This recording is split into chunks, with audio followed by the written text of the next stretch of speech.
السلام عليكم، يا رب تكونوا بخير. في الفيديو هنتكلم عن مشكلة متكررة جدا جدا، وهي لما بتكون شغال في مكان، في مدرسة مثلا أو سنتر، وانت مدرس مصري أو عربي ومعاك مدرس أجنبي، والمدرس الأجنبي ده واخد حقه بزيادة 2 3 4، وانت مش واخد حقك إطلاقا، أو المدرسين اللي معاك عموما حاسين بالاضطهاد، لأن دايما بيبقى فيه معاملة بتميز المدرس الأجنبي بدون وجه حق على المدرس المصري. فخليني أحكي لكم عن واحدة من المواقف المتكررة. وكان معايا بنوتة، هي مدرسة وبتاخد معايا كورس.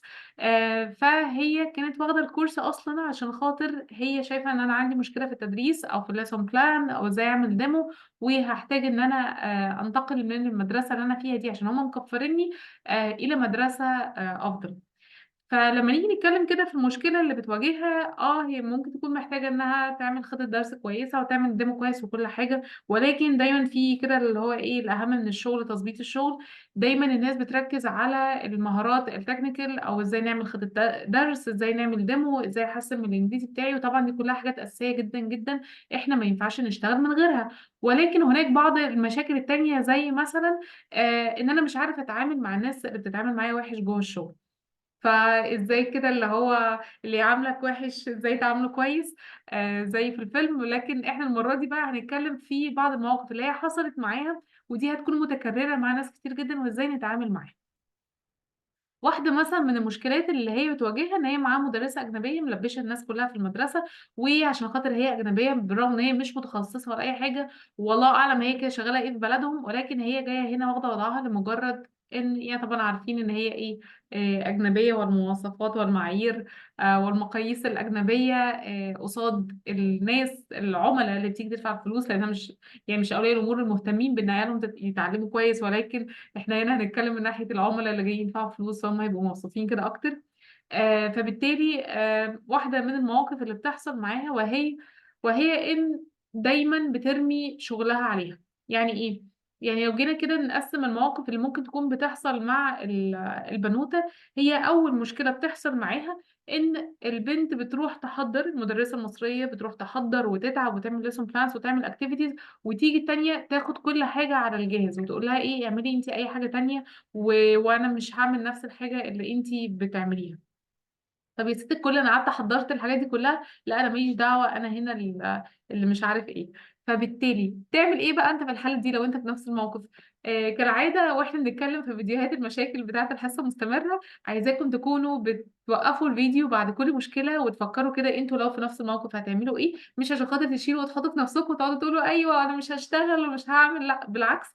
احنا بنشوف المشاكل اللي ممكن يكون منتشرة او شائعة في سوق العمل، علشان خاطر نعرف احنا لو اتحطينا في المشكلة دي يبقى عندنا حلول ممكن نعملها بدون ما نتسبب في ان احنا نستقيل او نتضايق او نتعب نفسيا او كل الكلام ده.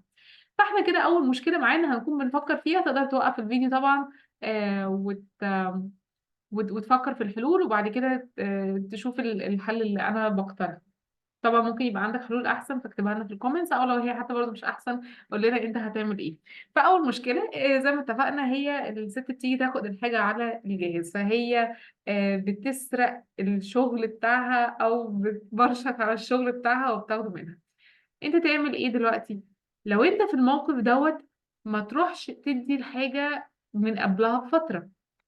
يعني don't submit your work early، خصوصا هنا لو انت مش مطالب في الجوب ديسكريبشن بتاعتك ان انت تكون بتحضر للمدرسه دي. يعني لو انت داخل كمدرس مساعد وانت لازم انت تقدم الاساينمنتس، او تقدر تقدم الليسون بلانز من قبلها للمدرسه دي عشان هي تشتغل منها، يبقى ده كده الديل ده اللي انت لازم تعمله. لكن لو انت داخل راس براس، انت بتاخد نص الكلاس وهي بتاخد نص الكلاس، وبتشتغلوا مع بعض على انشطه مختلفه، يبقى انت ما تروحش كده اللي هو ايه، تسلم حاجتك بنفسك، اللي هو تدخل تقول لها طيب انت حضرتي، انا حضرت، طب اديني الحاجه، وبعد كده تلاقي نفسك لابس انت في الحيطه. لا، في الحاله دي انت حضرت، والله في شويه افكار في دماغي ناوي اعملها، ايه هي؟ لا، ما هو انا مش يعني مش معايا الحاجه جاهزه، لسه ما جهزتهاش. وبعدين تدخل الحصه تجهز حاجتك وتقوم عاملها.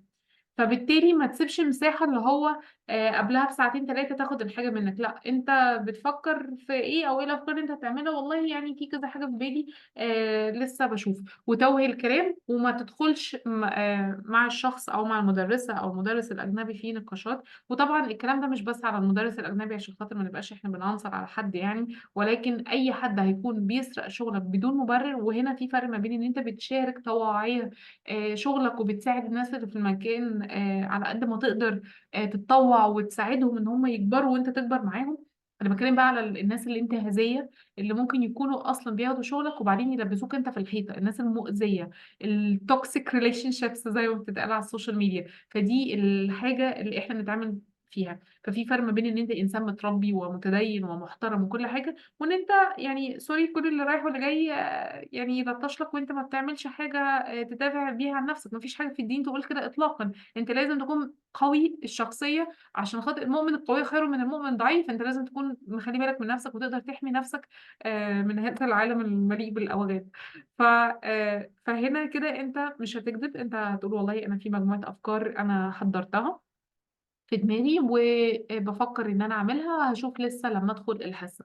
وبعدين ما تقفش بقى تدخل في حاله الانتروجيشن. الناس دايما بتسيب نفسها لحاله ايه، انا قلت الكلمه فانا واقف مستني الرد فعل الشخص اللي قصادي. احنا دايما هناخد استراتيجي ان انا يعني هيت اند ران، انا هخبط الخبطه واجري، ما اقفش استنى ان المحادثه تطول اكتر من كده، خصوصا لو انا عارفه متاكده مليون ميه ان الشخص ده غير مريح بالنسبه لي اطلاقا. فبالتالي في المشكلة دي احنا مش هنسلم الحاجات بتاعتنا. طيب واحدة تانية من المواقف اللي حصلت معاها، خلوني اغش من النوتس اللي انا كاتباها. طيب دلوقتي انا ما سلمتش الحاجة. تيجي المدرسة دي او الشخص دوت اجنبي او غير اجنبي بيقعد يتصل بيا كتير ويقعد يعني ايه يعمل لي دوشة كده في دماغي، وانا لما اجي اكلمه ما بيردش عليا. وبعدين هم بيطلبوا حاجات ما لهمش حق فيها. يعني مثلا ايه، في فرق كبير جدا ما بين ان انا كمدرسه بروح المدرسه في ميعادي وزميلتي بتروح في ميعادها وانا بشيل حصتي وهي بتشيل حصتها، وحصل ظرف ما فاتصلت قالت لي يا بسمه الحقيني ده انا متاخره في الطريق وانا عندي الحصه الاولى، وهي عارفه ان انا ما عنديش الحصه الاولى، لو ينفع تشيليني النهارده. ساعتها طبعا لازم تشيل اصحابك في الشغل ولازم تساعدهم على قد ما تقدر. النهارده ليهم بكره ليك والدنيا بتمشي. لكن احنا عارفين ان الشخص ده شخص مستهتر وهو بيستلوح من الاخر. يعني انا مش قادره انقي كلامي اكتر من كده، ورامي الشغل كله عليك. يبقى انت هتعمل ايه؟ الشخص ده بيتصل بيك كتير عشان خاطر يطلب منك حاجات، يرمي الشغل عليك، خصوصا لو هو ليه سلطه هنا بشكل غير مباشر، بشكل ملوش حق فيه بس هو واخدها لو دراع. يبقى في الحاله اللي هنا ايه، don't answer the phone calls او ما تردش على المكالمات بتاعتهم، ما تردش على الرسائل بتاعتهم. دايما اخلي رد على الرسائل دي after it's too late. خلاص متأخر، انت جاي تطلب طلب بس it's too late. يعني مثلا لو هو ايه، لو تروح ما لو تدخل انت الحصة مكاني، ما تردش بقى. انت عارف هو ان هو خلاص عمل معاك الموقف ده مره واثنين وثلاثه، يبقى المره الرابعه هيعمل ايه؟ هيعمل كده. يبقى انت بقى ما تردش غير بعد ميعاد الحصه دي، وبعد كده تقوم ردد عليه تقول له ايه، انا لسه شايف الرساله حالا واتمنى ان انت تكون لحقت الحصه بتاعتك. ما تبررلوش بقى اصل انا كنت في المكان الفلاني، اصل معلش انا ما شفتهاش. احنا مش هنكذب، هو هتقول له انا لسه شايف الرساله دلوقتي which is true، واتمنى ان انت تكون لحقت الحصه بتاعتك بس. ونقطم الكلام ايه على كده. لو الشخص ده بقى يعني قليل الذوق وقليل الادب وبيتصل يزعق لك او بيشوفك يزعق لك، فاحنا نعمل ايه لما حد يزعق لك قصادك؟ ان انت ترفع صوتك عليه. يعني خلي ايه every action has a reaction، صح؟ خلينا نكتبها كده بس كأنكر every action has a reaction. خطي حلو قوي. طيب انا دلوقتي حد جاي بيزعق لي بيرفع صوته عليا، طبعا ما تقعدش تقول اصل هو ده المدرس الاجنبي، اصل ده السوبرفايزر، اصل ده مش عارف ايه، اصل هو معاه PhD وانا لسه مدرس جديد. يا جماعه ما فيش حاجه اسمها كده. التعامل المحترم ملوش علاقه بان حد اصغر مني او اكبر مني. اللي المفروض ان احنا نعمله ان انا دلوقتي بتكلم مع حد باحترام يتعامل معايا باحترام. قل ادبه يبقى انا محتاجه اخد رد فعل مساوي للموضوع ده. يعني ايه مثلا رفع صوته عليا، يبقى انا هقوم قايله له ايه، يا استاذ فلان، انا وابتدي ارفع صوتي شويه، مش شرط ان انا بزعق، مش شرط ان انا يعني احنا مش هنتدنى بالحوار، تمام. او على راي ياسر الخزيمي، يعني مش اللي هو يعني معذره ان لو الخنزير هيجرجرك للوكل ما تروحش معاه. ف يعني ارشح لكم جدا تشوفوا التوك بتاعت ياسر الخزيمي على بودكاست 8، يعني من التوكس اللطيفه جدا في الكوميونيكيشن سكيلز. فانت دلوقتي واحد بيعلي صوته عليك، فانت تعمل ايه؟ ترفع صوتك شويه وتقوم قايل له انا ملاحظ ان انت متضايق او في حاجه معصباك، فاحنا كده مش هينفع نتكلم مع بعض لغايه ما تهدى. فانا هسيبك تهدى وبعدين نكمل المناقشه دي في وقت تاني. وبعدين تاخد بعضك ايه وتمشي، ما تقفش. يعني يا جماعه بلاش نقف في المحادثه ونسكليت، لا احنا بنقول الكلمه بتاعتنا وناخد بعضنا ونمشي. هو على صوته جامد، انا برفع صوتي شويه عشان افهمه كده ان انت عليت صوتك، انا كمان هعلي صوتي. بس مش شرط ان احنا هنقلبها خناقه، انا هقول ان انا مش حابب طريقة التعامل دي، فأنا هسيبك تهدى وبعدين نبقى نتكلم في وقت تاني. وتدي وش كده بوكر فيس، وش شديد كده شوية، وتاخد بعضك وتمشي. وبعد كده تتعامل عادي في يومك انت كده، يعني ايه صورة خدت بحقك. ف... فدي واحدة من الحاجات اللي انت تعملها. فدايما احنا يعني بنحاول يبقى لينا زي الكلمة الأخيرة، وبعدين بناخد بعضنا ونمشي. كانت بقى كلمات سخيفة. يعني البنت دي مثلا حصل معاها ايه؟ قالوا لها انتي ما تستحقيش مكان الشغل ده. من الحاجات اللي احنا ممكن نعملها ان يعني هم اصلا بيدوا مرتبات تعبانه، فاللي هو بس انت كمان ايه ما تستحقيش الشغل في المكان ده. فانت بدل ما تاخد الكلمه على نفسك، واللي هو ايه انا ما استحقش مكان الشغل دوت، وهم كده بيهنوني وبيعملوا مش عارف ايه، حاولوا ان انتوا تاخدوا الموضوع بشويه هيومر سربرايز، اللي هي ايه الرد بطريقه مرحه شويه، وتحمل بعض يعني الاستفزاز او ان اخذ الحق صنعة كده في النص. يعني ايه؟ يعني انا لو حد قال لي انت ما تستحقيش تشتغلي هنا، فانا ممكن لا والله صح، انا استحق اشتغل في مكان احسن، بس انتوا اللي قريبين من البيت، فباجي عندكم بقى وربنا يستر والارزاق بيد الله، واخد الموضوع بهزار وامشي اجان واسيب الشخص ده. كده حد عايز يبقى كلمة قصاد كلمة، كلمة قصاد كلمة. فالحل هنا ايه؟ يجي يحدفك بالطوبة دي، تقوم انت واخدها حادفها بيه وتكون ماشي على طول، ما تقفش بقى عشان خاطر الموضوع ما يتطورش لحاجة اكتر. طيب جه بقى حد يسألك يقولك why are you late، او انت بتتأخر ليه، او انت جاي متأخر ليه. فنحل الموضوع ده ازاي؟ حد بيتدخل فيما لا يعني يسمع ما لا يرضي. ومن حسن اسلام المرء ترك ما لا يعني. يعني ايه؟ انا دلوقتي مثلا لا اولا لازم تعرف الحقوق بتاعك، حقوقك في الشغل ايه. يعني انت ليك 21 يوم اجازه، ليك 6 ايام مرضي، ليك كام يوم في الشهر تيجي متاخر لو حصل اي ظرف لا قدر الله. فدلوقتي مثلا انت جاي، فالمدرسه الاجنبيه دي مثلا بتقول ايه انت جاي متاخر ليه ومش عارف ايه، وهي ملهاش الحق. يعني ما هياش السوبرفايزر، ما هياش اي حد، هي جايه كده بس اللي هو بلطجه. انت جايه متاخره ليه؟ فانا ممكن لو العلاقه بتاعتنا كده دايما متوتره ودايما شايفه ان انا الست بتديني على دماغي، فانا اقوم قايله لها ببساطه شديده جدا، اقول لها مالكيش فيه وامشي. ما عايزه اقولها لها بالانجليزي none of your business، بس واقطم وامشي اجن وامشي. انا ما بقفش اكمل المحادثه. ليه؟ لان هي تقول لي ايه ده انت ازاي تكلميني بالشكل ده ومش عارفه ايه، وندخل في المحادثه اللي بعدها. لا، ده انا هقول لها الكلمه دي وهي هتروح بعد كده تشتكيني لخلق الله كلهم. ودي هنتكلم عليها كمان شويه. فيبقى كده انا بوقف الشخص عند حدوده. طب نفترض السوبرفايزر هو اللي قال الكلام ده، انت متاخره ليه؟ السؤال، هل احنا علاقتنا ببعض عاديه؟ يعني هو الشخص ده بيسالني ايه بس انت متاخره ليه النهارده، مش من عوايدك، فاقول له والله يا مستر فلان انا كان حصل ظروف عندي مش عارف ايه. لو انا اقدر اقول السبب اقول السبب، يعني مثلا اللي هو ايه والله المواصلات كانت وحشه النهارده، اصلا انا نمت وصحيت متاخر. احنا ما بنكدبش يا جماعه، الكدب حرام، الكدب حرام حرام حرام. فبالتالي احنا ما بنكدبش. لكن نفترض ان انا عندي سبب معين وانا مش حابه اشاركه، يبقى ببساطة شديدة جدا والله حصل عندي ظرف طارئ يا مستر فلان، فبعتذر جدا وإن شاء الله الموضوع مش هيتكرر. أنا كده بأقر بخطئي وإن أنا ويلنج إن أنا مش هعمله تاني. وفي نفس الوقت أنا مش أيوه. فهو مثلا يوم قايل أيوه أنت اتأخرتي ليه؟ ده كده بقى سخافة. اللي هو اتأخرت عشان كان عندي ظرف يا مستر فلان وإن شاء الله مش هيتكرر تاني. وأقوم قايلة له الجملة تاني زي ما هي. هيقوم مكررها لي تالت، هكررها له تالت.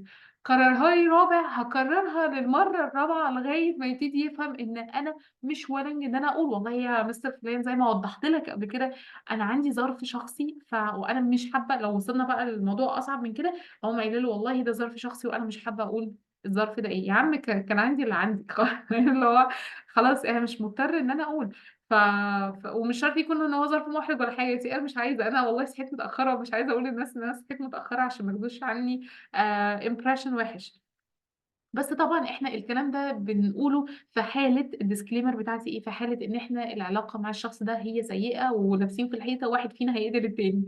ففي الحالة دي انا محتاجة ان انا اكون بوضح الكلام وستاند ماي جراوند، او ان انا كده يعني لازم يكون لي الواحد شخصية قوية، يعني ما يبقاش كده كل من هب ودب يلطش للواحد، اللي هو انا مش خبطتني على وشي اليمين اديك وشي خدي الشمال تلطش لي عليه. لا يا جماعة، احنا محتاجين نبقى بنقف لنفسنا، لان مفيش اي حاجه بتقول ان انا ابقى كل واحد في المكان يهزقني وانا ساكته. ليه؟ لان الموضوع ده بيعمل امراض نفسيه. امراض نفسيه دي، انت دلوقتي هتمشي من الشغل اللي انت فيه عشان حاسس ان انت مضطهد وعملوا فيك وسووا فيك، وانت ما حاولتش ب 3 جنيه ان انت تاخد حقك باي طريقه. هتروح الشغل الجديد اللي مرتب اعلى في مكان احسن مع ناس احسن، هتبقى بالنسبه لك كده اللي هو ايه، ده بص لي وده عمل لي وده مش عارف ايه. لكن لما تحس ان انت انا باخد حقي اول باول بما يرضي الله، يعني مش بتلكك للناس ولا انا متحفز لهم ولا اي حاجه، لا انا بتعامل معاهم بشكل كويس لغايه ما احس ان لا، ده هو في بني ادم هو محتاج ان انا اوقفه عند حده، ساعتها بعمل، ساعتها ايه، انا بعمل كده معاه. فده كده ايه مينلي النقط او الردود اللي ممكن المواقف وازاي ترد عليها في موقف زي المدرس الاجنبي ده. وفي الاول وفي الاخر لا يعني تفرط في التطوع فيتاخد فور جرانتد، يعني اللي هو انت ما يبقاش في الشغل كل حاجه عايزينك صبح ليل مش عارف كل حاجه تبقى انت بتعملها فخلاص ده يبقى حق مكتسب. لا، حاول تلتزم من اول يوم في الشغل بالمواعيد العمل الرسمية، ان انت تسبمت الحاجة، تعمل اللي عليك لأقصى درجة.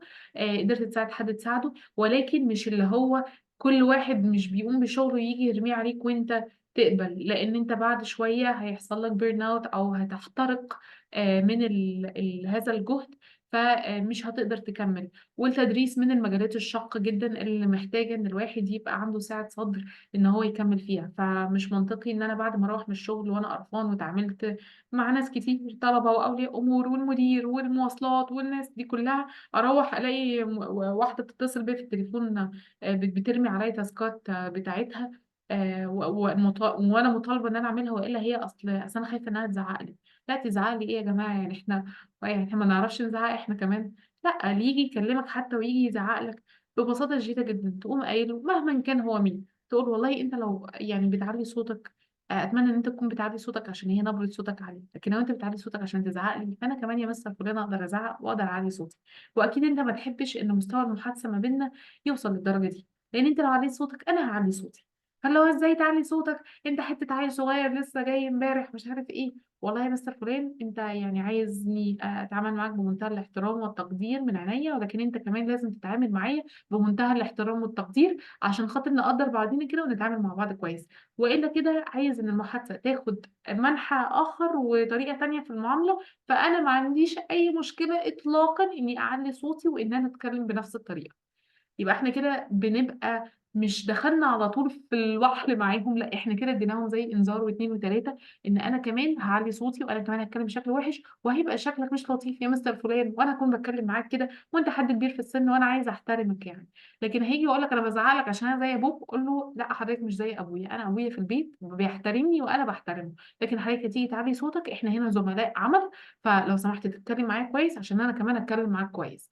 يعني في فرق كبير جدا ان احنا بنقدر الناس وبنحترم الناس الاكبر مننا والاصغر مننا والاقل مننا ماديا ومعنويا وكل حاجه، وفرق كبير جدا ان انا اكون بسمح لكل من هب ودب ان هو يجي يتكلم معايا بشكل وحش. فدي كده شويه افكار انا هكتب لكم حتى في الوصف الخاص بالفيديو دوت البوست الأصلي للمشكلة دي لو حابين تبصوا عليه. وبرضه لو عندكم أي مشاكل تقدروا تبعتها لي عشان خاطر نتناقش فيها سوا، ولو عندكم أي حلول أفضل.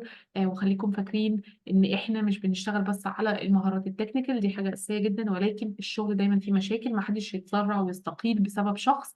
يعني في حد اداني نصيحة قبل كده قال لي هو أنا لو قاعدة في شقتي ودخل يعني أعزكم الله حشرة، هل انا همشي واسيب الشقه للحشره دي؟ فهناك بعض يعني يعني طبعا احنا مش بنشبه حد بتشبيه زي دوت، يعني ده كان النصيحة اللي انا كنت اخدتها زي ما الشخص قالها. ولكن احنا لو في حد بيتعامل معانا بشكل وحش وسيء جدا، وهو الشخص فعلا يعني لا يعني ما بيتقيش ربنا خالص فينا، فاحنا من حقنا ناخد حقنا بطريقه لطيفه ومهذبه وبروفيشنال، وما يتمسكش علينا غلطه. ما عايز تعيط في الحمام بعد كده عيط، ولكن قصاد الناس كده تحاول انك تبقى ماسك نفسك وتاخد حقك بهدوء، لان مش كل ما نروح مكان يقابلنا حد فيه وحش نستقيل، يبقى احنا كده مش هنعرف نشتغل. كان معاكم في الفيديو ده أبلة بسمة، وشكرا ليكم، ويلا اقعدوا بالعافية. السلام عليكم.